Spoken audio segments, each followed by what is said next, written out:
بسم اللہ الرحمن الرحیم نحمدہ ونصلی علی رسولہ الکریم۔ عید الاضحیٰ کا زمانہ قریب آتے ہی ایک سوال جو عام طور سے لوگوں کی طرف سے کیا جاتا ہے وہ یہ کہ ذی الحجہ کا چاند ہوتے ہی لوگوں کو منع کیا جاتا ہے کہ وہ اپنے بال نہ کٹوائیں، ناخن نہ ترشوائیں۔ دین میں اس کی کیا حیثیت ہے؟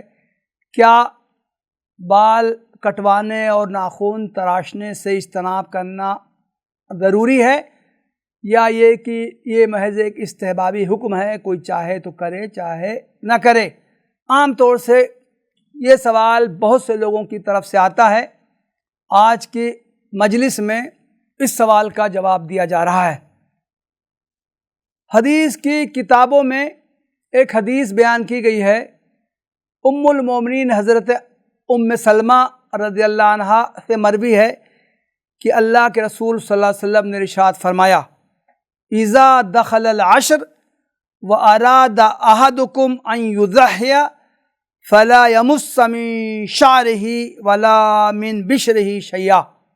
صحیح مسلم کی حدیث ہے کہ جب ذی الحجہ کے مہینے کا آغاز ہو اور تم میں سے کوئی شخص قربانی کا ارادہ رکھتا ہو تو اسے چاہیے کہ وہ 10 دن تک، یعنی قربانی کے دن تک، قربانی سے فارغ ہونے تک وہ اپنے بالوں کو اور اپنے ناخنوں کو ہاتھ نہ لگائے، یعنی نہ اپنے بال کٹوائے نہ اپنے ناخن تراشے۔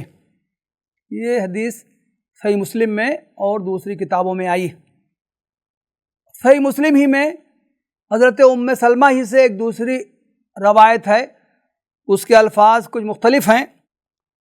اس میں ہے کہ اللہ کے رسول صلی اللہ علیہ وسلم نے ارشاد فرمایا، اذا رأیتم ہلال ذی الحجہ واراد احدکم ان یضحی فلیمسک عن شعرہ واظفارہ۔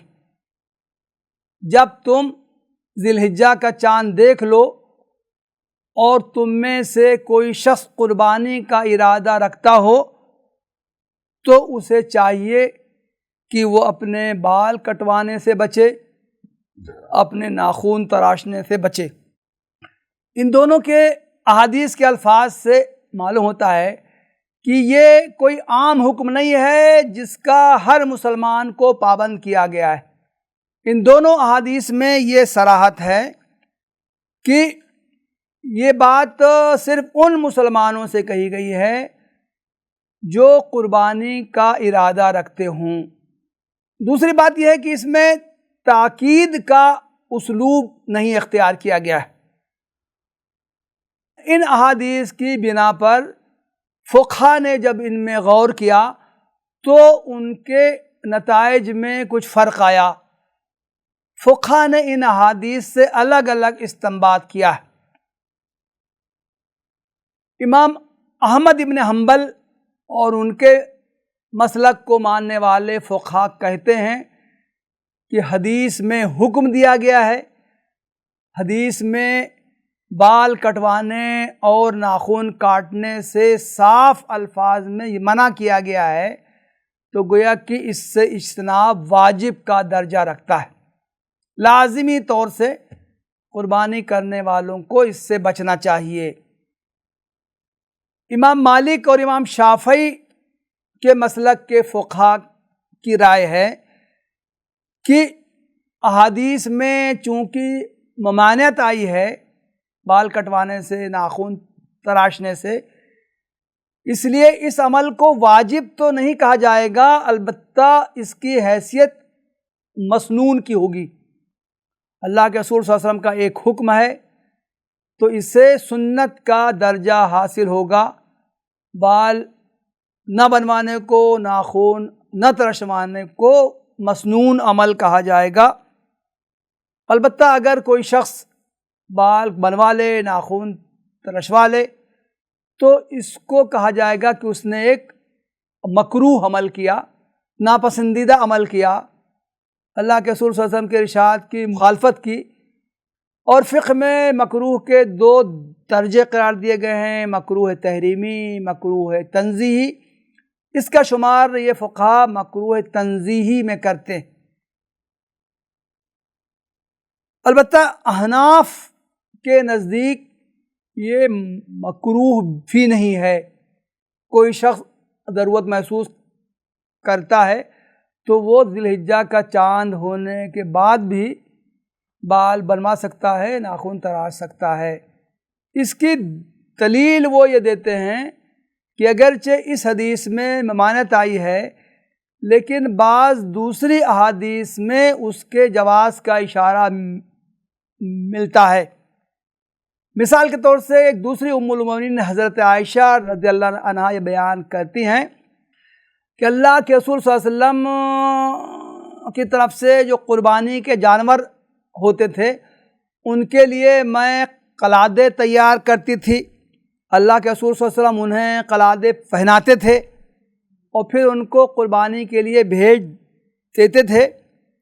آگے ام المومنین یہ بھی صراحت کرتی ہیں وَلَا يَحْرُمُ عَلَيْهِ شَيْءٌ أَحَلَّهُ اللَّهُ لَهُ حَتَّى يَنْحَرَ هَدْيَهُ، یعنی اللہ تعالیٰ نے اپنے پیغمبر کے لیے جن چیزوں کو پہلے حلال کر رکھا تھا ان میں سے کوئی چیز ان دنوں میں ذی الحجہ کا چاند ہونے کے بعد اور قربانی کرنے کے بیچ میں وہ آپ اپنے اوپر حرام نہیں کرتے تھے۔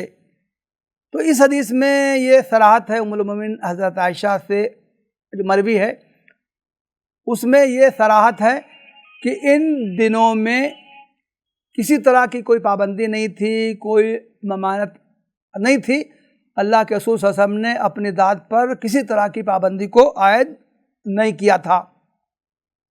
اس سے معلوم ہوتا ہے کہ اگرچہ بعض احادیث میں ممانعت آئی ہے لیکن وہ ممانعت بہت تاکیدی نہیں ہے اور وہ صرف ان لوگ کے لیے ہے جو قربانی کا ارادہ رکھتے ہوں۔ آخر میں یہ وضاحت مناسب معلوم ہوتی ہے کہ حدیث میں جو ممانعت آئی ہے اس کی حکمت کیا ہے۔ ہم سب جانتے ہیں کہ حاجی پر احرام باندھنے کے بعد متعدد پابندیاں ہو جاتی ہیں۔ ان میں سے یہ پابندی بھی ہے کہ نہ وہ احرام باندھنے کے بعد نہ وہ بال ترشوا سکتا ہے، نہ اپنے ناخن کاٹ سکتا ہے۔ تو حاجی سے مشابہت اختیار کرنے کی وجہ سے اس شخص کو بھی یہ حکم دیا گیا ہے جو کہ حج پر تو نہ گیا ہو لیکن وہ قربانی کا ارادہ رکھتا ہو۔ تو گویا کہ حاجی سے ایک گونا مشابہت کی وجہ سے یہ بات اس سے کہی گئی ہے کہ وہ ذی الحجہ کا چاند ہو جانے کے بعد نہ تو اپنے بال بنوائے اور نہ ناخن تراشے۔ خلاصہ یہ کہ یہ عمل جو ہے اس کا احادیث میں تو تذکرہ آیا ہے۔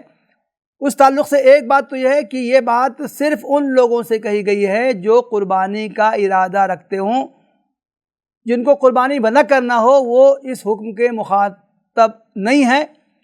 اور دوسری بات یہ ہے کہ فقہا نے یہ استنباط کیا ہے کہ یہ حکم تاکیدی نہیں ہے، وجوب کے درجے کا نہیں ہے۔ وجوب کی بات صرف امام احمد بن حنبل نے کہی ہے، امام مالک اور امام شافعی نے اس کو سنت کا درجہ دیا ہے، جبکہ امام ابو حنیفہ کی رائے ہے کہ اس کو سنت بھی قرار دینا صحیح نہیں ہے، یہ عمل استحباب کے درجے میں ہو سکتا ہے، اور اگر کسی شخص کو کوئی مجبوری ہو، کوئی ضرورت ہو تو وہ ان دنوں میں بھی بال بنوا سکتا ہے، ناخن تراش سکتا ہے۔ اللہ کے رسول صلی اللہ علیہ وسلم کا ایک ارشاد ہے، تو ہم میں سے جو لوگ قربانی کرنے کا ارادہ رکھتے ہوں ان کو اس پر عمل کرنے کی کوشش کرنی چاہیے۔ اگر کسی کو کوئی عذر ہے تو اس کا عذر قابل قبول ہوگا۔ وآخر دعوانا ان الحمدللہ رب العالمین۔